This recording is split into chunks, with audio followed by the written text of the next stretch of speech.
สวัสดีค่ะ ชื่อนางสาวเมวิยาชาการ เรียนคอมพิวเตอร์ธุรกิจปี 1 มหาวิทยาลัยราชภัฏกาฬสินธุ์ วันนี้จะมาท่องสูตรคูณแม่2ถึงแม่15นะคะ2 1เป็น2 2 2 4 2 3 6 2 4 8 2 5 10 2 62 2 74 2 86 2 98 2 10เป็น20 2 11เป็น22 2 12เป็น24 3 1เป็น3 3 2 6 3 3 9 3 42 3 55 3 68 3 7 21 3 8 24 3 9 27 30เป็น30 31เป็น33 32เป็น36 4 1เป็น4 4 2 8 4 32 4 46 4 5 20 4 6 24 4 7 28 4 8 32 4 9 36 40เป็น40 41เป็น44 42เป็น48 5 1เป็น5 5 2 10 5 35 5 4 20 5 5 25 5 6 30 5 7 35 5 8 40 5 9 45 50เป็น50 51เป็น55 52เป็น60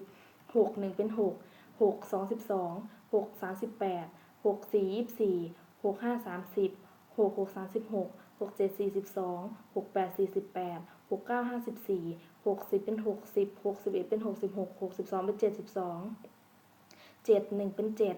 7 2 14 7 3 21 7 4 28 7 5 35 7 6 42 7 7 49 7 8 56 7 9 63 70เป็น70 71เป็น77 72เป็น84 8 1เป็น8 8 2 16 8 3 24 8 4 32 8 5 40 8 6 48 8 7 56 8 8 64 8 9 72 80เป็น80 81เป็น88 82เป็น96 91เป็น9 92 18 93 27 94 36 95 45 96 54 97 63 98 72 99 81 90เป็น90 91เป็น99 92เป็น108 10 1เป็น10 10 2 20 10 3 30 10 4 40 10 5 50 10 6 60 10 7 70 10 8 80 10 9 90 10 10เป็น100 41เป็น110 10 2เป็น120 11 1เป็น11 11 2เป็น22 11 3เป็น33 11 4เป็น44 11 5เป็น55 11 6เป็น66 11 7เป็น77 11 8เป็น88 11 9เป็น99 11 10เป็น110 11 11เป็น121 11 12เป็น132 12 1เป็น12 12 2เป็น24 12 3เป็น36 12 4เป็น48 12 5เป็น60 12 6เป็น72 12 7เป็น84 12 8เป็น96 12 9เป็น108 12 10เป็น120 12 11เป็น132 12 12เป็น144 13 1เป็น13 13 2เป็น